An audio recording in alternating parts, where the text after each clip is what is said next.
The day of the incident began like any other typical Tuesday in my high school. The sun was shining. The air was crisp. And I could hear the sounds of laughter and chatter as students filled the hallways, eager to get to their classes. I was a junior, navigating the social labyrinth of teenage life, trying to fit in while figuring out who I was. Little did I know that the events of this day would change everything. As I walked through the bustling halls of Ridgewood High, I noticed the usual cliques forming around lockers, cheerleaders giggling about last weekend's party, the jocks high-fiving each other, and the quiet art students huddled together, sketching in their notebooks. I made my way to my locker, feeling the familiar flutter of nerves in my stomach. I was neither popular nor an outcast. I existed in that gray area, where I blended in and out of different groups depending on the day. I grabbed my books and headed to history class, my favorite subject. Mrs. Anderson was a passionate teacher who brought the past to life with her stories. Today, she was discussing the civil rights movement, and I felt inspired by the bravery of those who fought for justice. The bell rang, and I lost myself in thought as I walked to my next class, not noticing the commotion beginning to unfold in the hallway. As I approached my locker after history, I saw a gathering of students, their faces filled with a mixture of curiosity and concern. I pushed through the crowd, my heart pounding. When I reached the front, I saw Mark, a popular senior known for his athletic prowess and charm, standing in the center of the circle, looking visibly shaken. Beside him was Sarah, a quiet girl from my class, her face pale and her eyes wide with fear. I felt a wave of dread wash over me. Mark was known for his pranks, but this was different. I glanced around, searching for answers.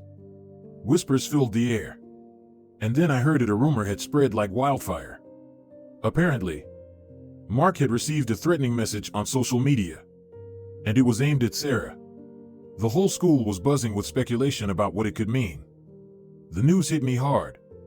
Mark was the kind of guy who could make or break someone's reputation with a single word, and Sarah was often the target of jokes and teasing.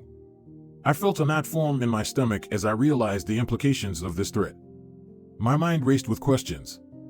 Who would do something like this? Why Sarah? As the day unfolded, the atmosphere at school shifted. Students who once laughed in the halls now walked with their heads down, casting nervous glances at one another. Teachers tried to maintain a sense of normalcy, but it was clear that the incident had shaken everyone to their core. I found it hard to focus on my classes. The tension in the air was palpable, and every whispered conversation felt like a part of the growing storm. When lunch finally arrived, I sat with my usual group of friends, but the laughter was absent. We picked at our food, the weight of the situation hanging over us like a dark cloud. I couldn't help but glance over at Mark, who sat alone at a table, his usual charisma replaced by an aura of vulnerability. I had never seen him like this, and it made me uneasy. I wanted to help, but how could I? Later that afternoon, as the final bell rang, I decided to go to the library instead of heading home. I needed to process everything that had happened. The library was my sanctuary, a place where I could escape the chaos of the outside world. I found a quiet corner and buried myself in a book, hoping to drown out the noise in my head. But the peace was short-lived. As I was engrossed in my reading, the door swung open, and in walked a group of students, including Mark and Sarah. They were clearly upset, and I could feel the tension radiating from them. I wanted to leave and give them privacy, but something compelled me to stay. I pretended to focus on my book while stealing glances at their conversation. Mark was pacing back and forth, his hands running through his hair, while Sarah sat at a table, her expression a mix of fear and resignation. They were talking about the message, the threats, and how they felt exposed and vulnerable. Suddenly, Mark slammed his hands on the table, and I could see the frustration boiling inside him. It was as if he was struggling to find a way to express the chaos swirling in his mind. Sarah looked up, her eyes pleading for understanding. I felt an overwhelming urge to intervene, to reach out to both of them and let them know they weren't alone. But just then, a loud crash interrupted my thoughts. I turned to see a group of students pushing their way into the library, laughing and shoving each other. Their raucous behavior felt completely out of place in the tense atmosphere. I watched as they stumbled around, drawing attention to themselves, completely oblivious to the storm brewing among Mark, Sarah, and me. One of the boys in the group, Tom, was known for his reckless behavior. He had a reputation for being a troublemaker. And now, with a mischievous grin on his face, he started mocking Mark. "What's the matter? Superstar? Scared of a little message?" The laughter from his friends echoed through the library, a stark contrast to the somber mood that had settled moments before. Mark's face turned red with anger and embarrassment. It was as if Tom's words had punctured a wound that was still fresh and raw. In that moment, I felt a surge of protectiveness for both Mark and Sarah. This wasn't just about a message, it was about their dignity, their safety, and their humanity. Before I could think twice, I stood up. The room felt silent, the weight of my decision hanging heavily in the air. "That's enough," I said, my voice steady despite the fluttering in my chest. "This isn't funny. You don't know what they're going through." Tom paused, the laughter dying on his lips as he processed my words. The group behind him shifted uncomfortably, sensing the tension. I could see Mark's eyes widen with surprise, as if he hadn't expected anyone to stand up for him. Sarah looked at me, a flicker of gratitude in her expression. For a moment, the library felt suspended in time, as if the world outside had faded away. My heart raced, and I realized I had crossed a line I never intended to. I had stepped into the chaos, determined to confront it head-on. But would it make things better or worse? Tom, caught off guard, scoffed, trying to regain control of the situation. "What are you going to do? Play the hero?" he sneered. But his bravado faltered as he noticed the serious expressions on the faces of the students who had gathered. The power of the moment shifted, and I could see cracks forming in the facade he had built. "I'm not trying to be a hero," I replied, surprising myself with the calmness in my voice. "I'm just trying to remind you that we're all human. We shouldn't tear each other down." The words hung in the air, challenging Tom to respond, but he seemed to deflate, his laughter fading. Eventually, he shrugged and turned away, motioning for his friends to leave. As they shuffled out of the library, I could feel the tension begin to dissipate. The quietness that followed felt like a sigh of relief, and I turned back to Mark and Sarah, unsure of what to say next. "I'm sorry you had to deal with that," I said, my heart still racing. "You didn't deserve it." They both nodded, and I could see the weight on their shoulders begin to lift, if only slightly. As the weeks went by, the incident became a topic of whispered conversations and rumors circulating throughout the school. The threatening message turned out to be a prank, albeit a cruel one, and the administration took it seriously, implementing new measures to address bullying and harassment. But the fallout affected everyone. Mark and Sarah grew closer after that day, bonding over their shared experience. They began to advocate for anti-bullying initiatives at school, speaking to classes about the impact of words and actions. I felt a sense of pride watching them turn their pain into purpose, knowing that my small intervention had sparked something positive. However, the weight of my decision to confront Tom lingered. I had crossed a line, stepping into a conflict that I hadn't anticipated. While I had stood up for Mark and Sarah, I had also put myself on the radar of those who thrived on chaos and drama. The rumors about me began to swirl, with some students viewing me as a hero and others as a meddler. I felt the pressure build as I navigated the hallways, aware of the eyes watching me, waiting to see what I would do next. It was exhausting, but I was determined to stay true to myself and support Mark and Sarah in their fight against bullying. One afternoon, I was called into the principal's office. I walked in, my stomach churning with apprehension. The principal, Mr. Johnson, sat behind his desk, looking serious. "I wanted to commend you for your actions during the incident in the library," he said, his tone firm yet appreciative. It takes courage to stand up for what is right. I nodded, grateful for his recognition, but also aware of the attention it brought. Thank you. But I was just trying to help, I replied. He leaned forward, his eyes serious. It's important to remember that standing up for others can sometimes come with consequences. I want you to be cautious moving forward.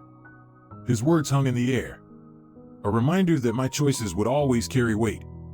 I left the office feeling a mix of pride and concern, wondering how far I was willing to go to protect others while also taking care of myself. As the school year continued, I witnessed both positive and negative changes. Mark and Sarah's advocacy efforts gained traction, and they organized events to raise awareness about bullying.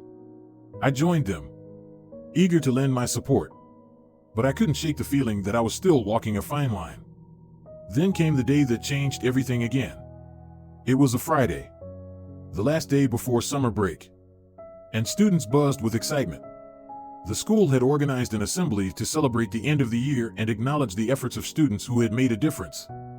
Mark and Sarah were set to speak about their experiences. As the assembly began, I sat in the crowd, feeling a sense of pride for them.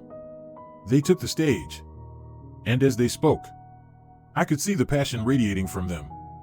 Mark talked about the importance of kindness, how words could build or break someone.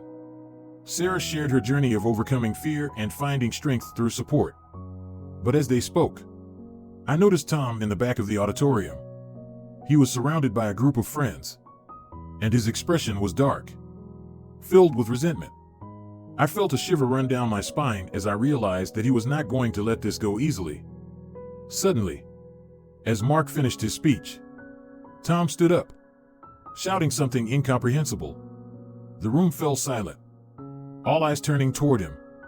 I could see the anger in his posture, the way he thrived on chaos. I felt a sense of dread wash over me, knowing that this could escalate quickly. Before I could think, I jumped to my feet. Tom, stop, I yelled, my voice echoing through the auditorium.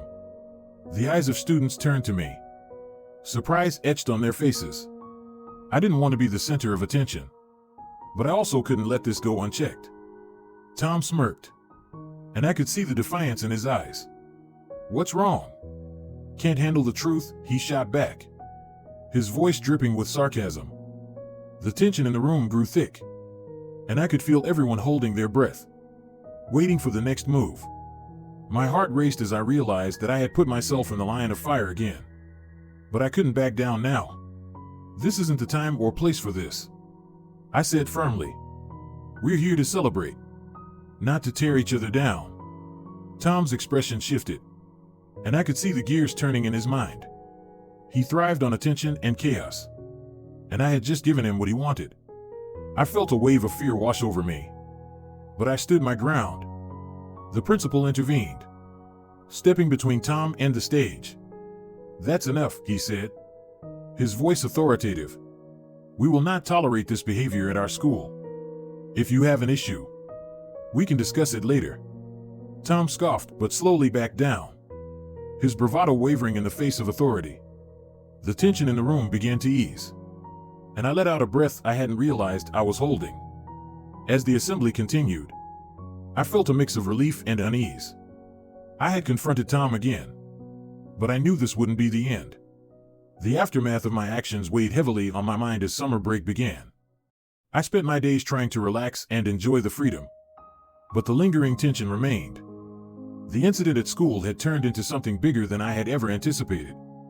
I had become part of a narrative that went beyond my intentions, and I was left grappling with the consequences. As summer faded into autumn, I returned to school, determined to support Mark and Sarah in their advocacy efforts. They had become leaders, encouraging others to speak out against bullying, and I was proud to stand beside them. But as the months passed, the shadow of the incident continued to loom over us. While we pushed forward, Tom seemed to become more erratic, his actions growing bolder. Rumors swirled, and whispers followed me through the halls. I could feel the anxiety building inside me, wondering when the next confrontation would come. Then, one afternoon, it happened. I was leaving school, my mind racing with thoughts of the upcoming anti-bullying event. I stepped outside, only to find Tom leaning against the wall, waiting for me. As I approached, my heart pounded in my chest. I knew this confrontation was inevitable, but I wasn't prepared for it. "You think you're some kind of hero, don't you?" he sneered, a cruel smile spreading across his face. "You think standing up for them makes you special?" I swallowed hard, determined not to show fear. "I'm just trying to do what's right," I replied, my voice steady. "You can't keep hurting people and think it's okay."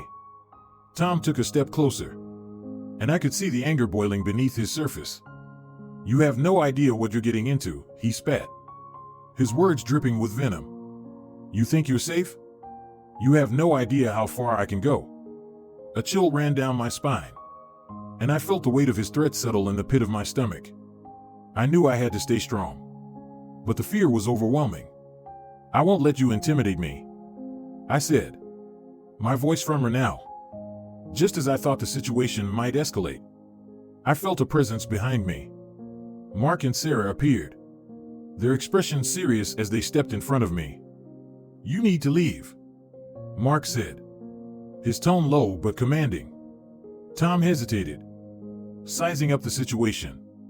He didn't want to back down, but he also seemed to understand the power of unity in front of him. With a final glare, he turned and walked away, leaving me shaken but relieved. In the aftermath of that encounter, I knew I couldn't back down now. The fight against bullying had become personal, and I was determined to stand alongside Mark and Sarah as they advocated for change. Together, we organized more events, spreading awareness about the impact of words and actions. We shared our stories, encouraging others to join us in the fight. Slowly but surely, we began to see a shift in the school culture. The support from students and teachers alike grew stronger, and as the year continued, I felt a sense of belonging I hadn't experienced before. The fear of confrontation began to fade, replaced by a sense of empowerment. But as much as I tried to focus on the positive, I couldn't shake the feeling that Tom was still out there, lurking in the shadows. I knew the battle wasn't over, and I was prepared to face whatever came next. As spring approached, we planned a major anti-bullying rally. It was a culmination of everything we had worked for, and I could feel the excitement building among the students. This was our chance to make a real difference, to show that we wouldn't tolerate bullying any longer. On the day of the rally, the atmosphere buzzed with energy. Students gathered in the courtyard, holding signs and wearing matching t-shirts. I stood on the stage with Mark and Sarah, feeling a mix of nerves and anticipation. As we spoke, sharing our experiences and encouraging others to take a stand, I felt a sense of unity among the crowd.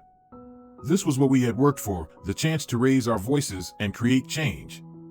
But just as we finished our speeches, I noticed a figure lurking at the edge of the crowd. My heart sank as I recognized Tom, watching us with a sinister grin. I felt a chill run down my spine, the tension palpable as I locked eyes with him. In that moment, I realized that the incident had not only changed my life but had also sparked a movement. I refused to let fear dictate my actions any longer. With newfound determination, I stepped forward, ready to confront whatever came next. The rally continued, and despite the unease in the air, I focused on the positive energy around me. We had created a community that stood together against bullying, and that was worth fighting for. As the event concluded, I felt a sense of accomplishment wash over me. We had made an impact, and together, we were stronger. I knew that the journey ahead would still be filled with challenges, but I was ready to face them head on. Through it all, I had learned that courage comes in many forms. It wasn't just about standing up to bullies, it was about lifting each other up, creating a space where everyone felt safe and valued. Looking back, I realized that the incident was just the beginning of a new chapter. I had found my voice, forged lasting friendships, and learned the true power of unity. And as I stepped away from the stage, I felt hopeful for the future, ready to embrace whatever came next.